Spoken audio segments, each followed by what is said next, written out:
optimum penetration for two reasons.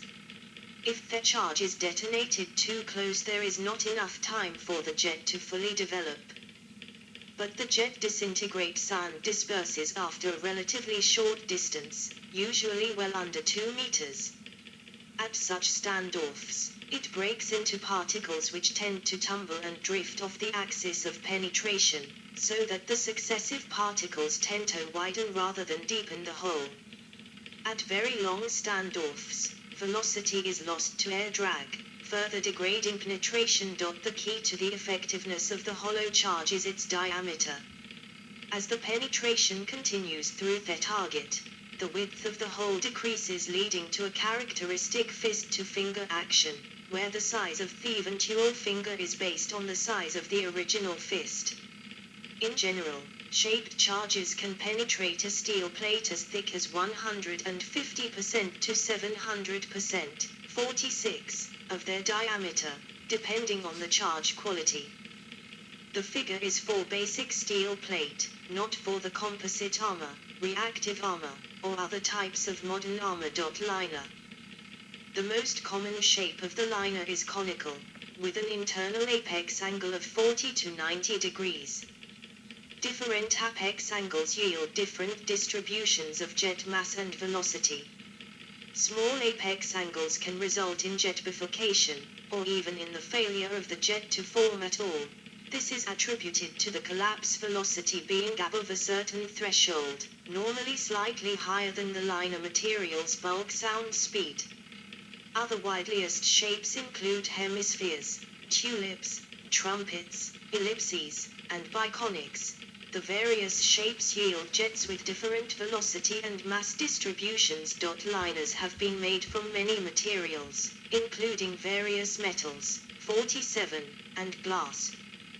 The deepest penetrations are achieved with a dense, ductile metal, and a very common choice has been copper. For some modern anti-armor weapons, molybdenum and pseudo-alloys of tungsten filler and copper binder, 9-1. Thus density is almost equal to 18 mg/m3, have been adopted. Nearly every common metallic element has been tried, including aluminum, tungsten, tantalum, depleted uranium, lead, tin, cadmium, cobalt, magnesium, titanium, zinc, zirconium, molybdenum, beryllium, nickel, silver, and even gold and platinum. The selection of the material depends on the target to be penetrated. For example, aluminum has been found advantageous for concrete targets. In early anti-tank weapons, copper was used as a liner material. Later, in the 1970s, it was found tantalum is superior to copper, due to its much higher density and very high ductility at high strain rates. Yes. Of course, I start to get sleepy. I have to read from the top again. Of course, I'm going to make a video about it in Danish after this.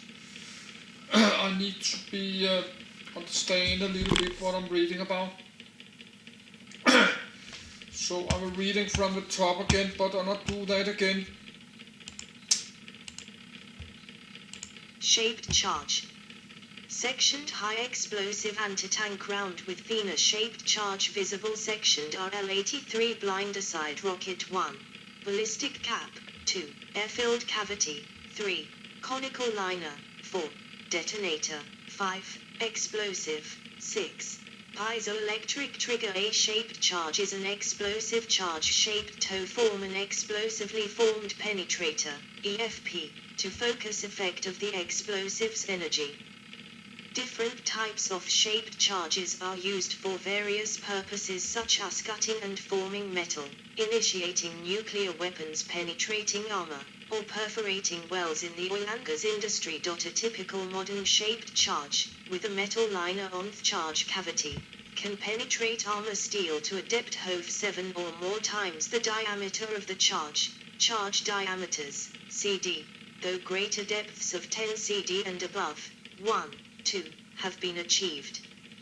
Contrary to a misconception, possibly resulting from the acronym for high explosive anti-tank, Heat. The shaped charge EFP jet does not depend in any way on heating or melting for its effectiveness. That is, the EFP from a shaped charge does not melt its way through armor, as its effect is purely kinetic in nature. 3. However, the process does create significant heat and often has a significant secondary incendiary effect after penetration. Monroe effect. The Monroe or Newman effect is the focusing of blast energy by a hollow or void cut on a surface of an explosive. The earliest mention of hollow charges were mentioned in 1792.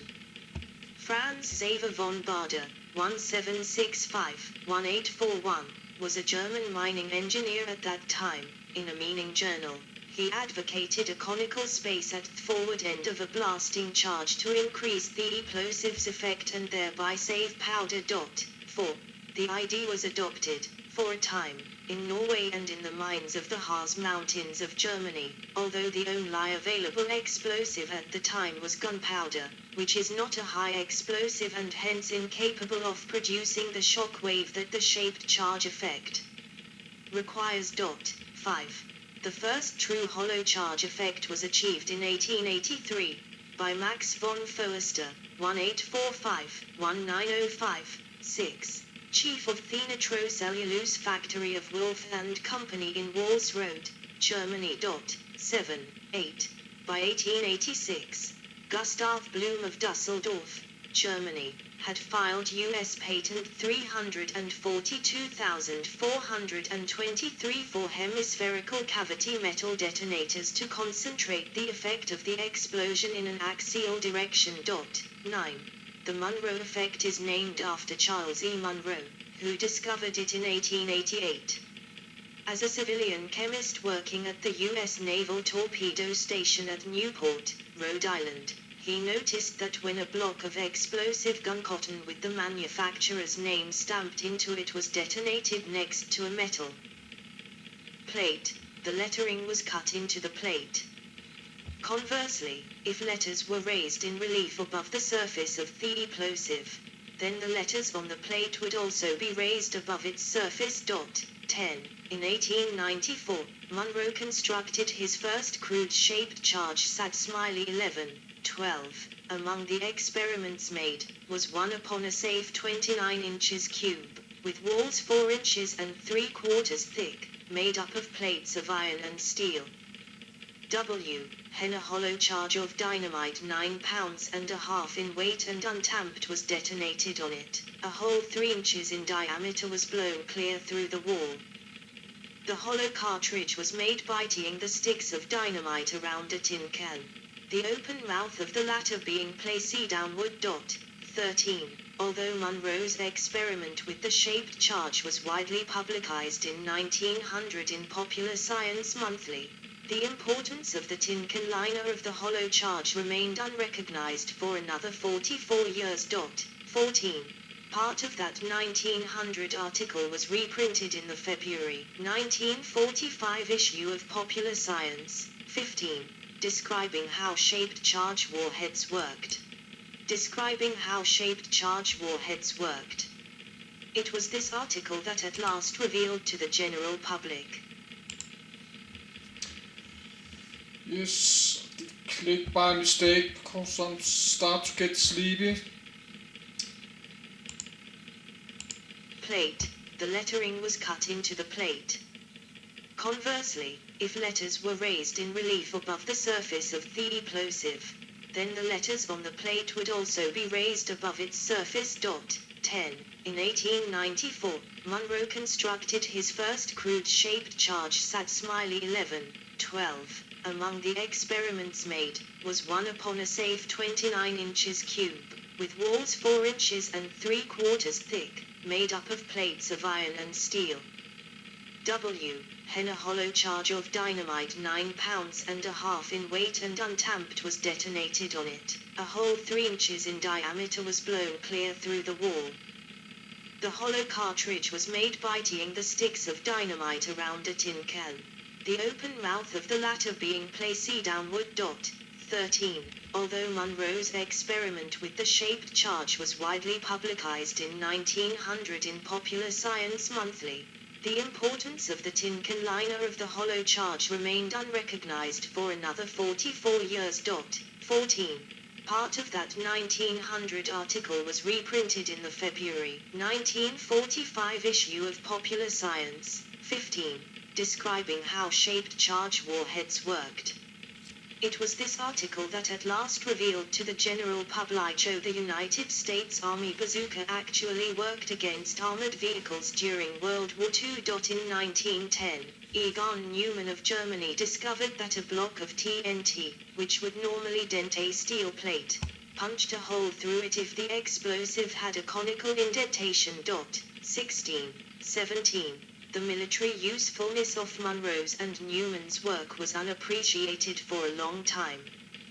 Between the world wars, academics in several countries Mrnyakov Levik Zakharevsky, in the Soviet Union, 18, William H. Payment and Donald Whitley Woodhead in Britain, 19, and Robert Williams Wood in the U.S. 20, recognized that projectiles could form during explosions.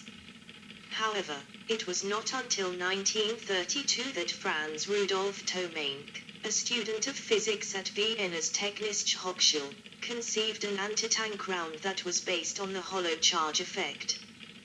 When the Austrian government showed no interest in pursuing the idea, Tomanek moved to Berlin's Technische Hochschule, where he continued his studies under the ballistics expert Carl Julius Kranz. 21. There in 1935, he and Helmuth von Hutton developed a prototype anti-tank round. Although the weapon's performance proved disappointing, Tomanek continued his developmental work, collaborating with Hubert Skardine at the Waffeninstitut der Luftwaffe, Air Force Weapons Institute, in Braunschweig. 22. By 1937, Skardine believed that hollow charge effects were due to the interactions of shock waves.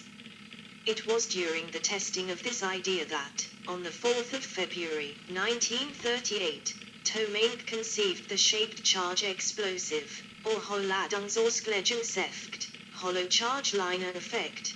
23. It was Gustav Adolf Thoma who in 1938 first visualized, by flash radiography, the metallic jet produced by a shaped charge explosion.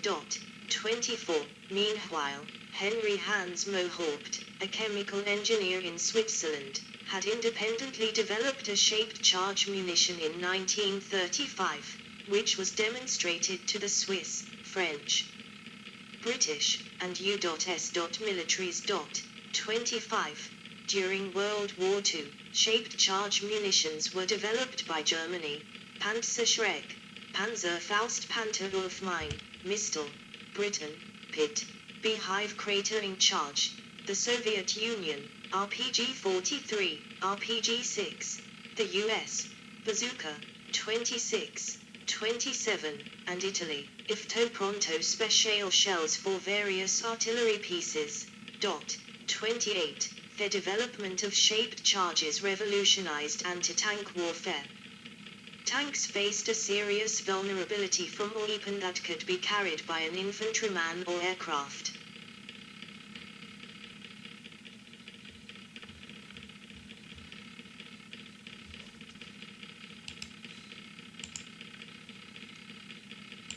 One of the earliest uses of shaped charges was by German glider-borne troops against the Belgian Fort Ebenemal in 1940.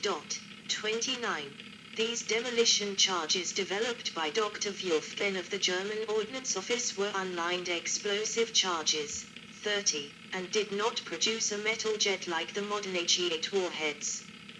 Due to the lack of metal liner they shook the turrets but they did not destroy them, and other airborne troops were forced to climb on the turrets and smash the gun barrels. 31.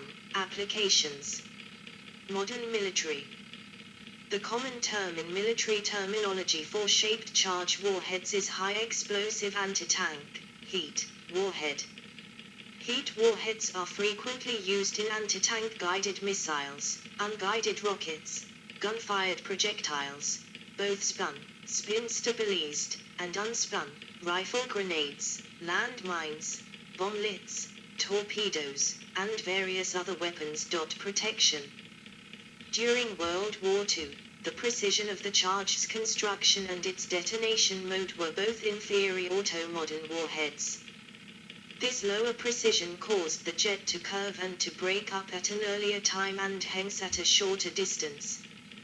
The resulting dispersion decreased the penetration depth for a given cone diameter and also shortened the optimum standoff distance.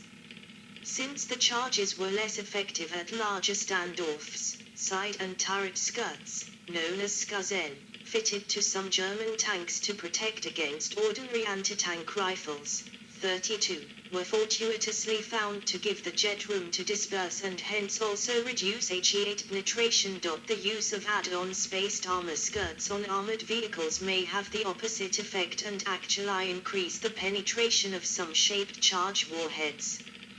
Due to constraints in the length of the projectile forward/missile, the built-in standoff on many warheads is less than the optimum distance.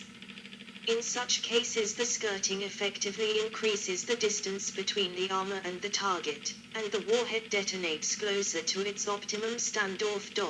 33. Skirting should not be confused with cage armor, which is primarily used to damage the fusing system of RPG-7 projectiles, but can also cause a heat projectile to pitch up or down on impact, lengthening the penetration path for the shaped charge's penetration stream. If the nose probe strikes one of the cage armor slats, the warhead will function as normal non-military. In non-military applications, shaped charges are used in explosive demolition of buildings and structures, in particular for cutting through metal piles, columns and beams, 34, 35, 36, and for boring holes. 37. In steelmaking, small shaped charges are often used to pierce taps that have become plugged with slag. 37. They are also used in quarrying, breaking up ice, breaking log jams, felling trees, and drilling post holes. 37. Shaped charges are used most extensively in the petroleum and natural gas industries, in particular in the completion of oil and gas wells, in which they are detonated to perforate the metal casing of the well at intervals to admit the influx of oil and gas. 38.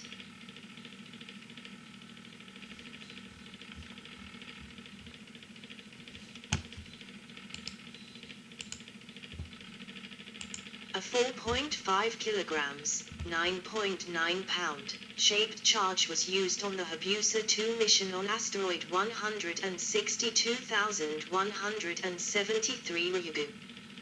The spacecraft dropped the explosive device onto the asteroid and detonated it with the spacecraft behind cover. The detonation dug a crater about 10 meters wide, to provide access to a pristine sample of the asteroid. 39. Function. A 40-pound, 18 kilograms, composition B-formed projectile used by combat engineers.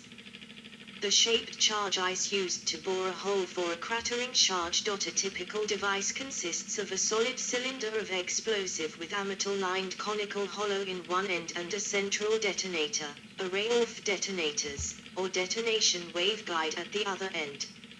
Explosive energy is released directly away from, normal to, the surface of an explosive, so shaping the explosive will concentrate the explosive energy in the void. If the hollow is properly shaped, usually conically, the enormous pressure generated by the detonation of explosive drives the liner in the hollow cavity inward to collapse upon its central axis. The resulting collision forms and projects a high-velocity jet of metal particles forward along the axis. Most off-jet material originates from the innermost part of the liner, a layer of about 10% to 20% of the thickness.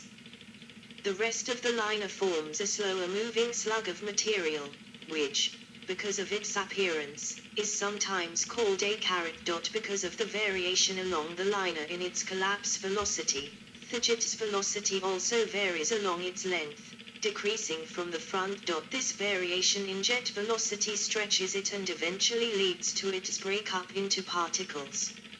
Over time, the particles tend to fall out of alignment, which reduces the depth of penetration at long standoffs. Also, at the apex of the cone, which forms the very front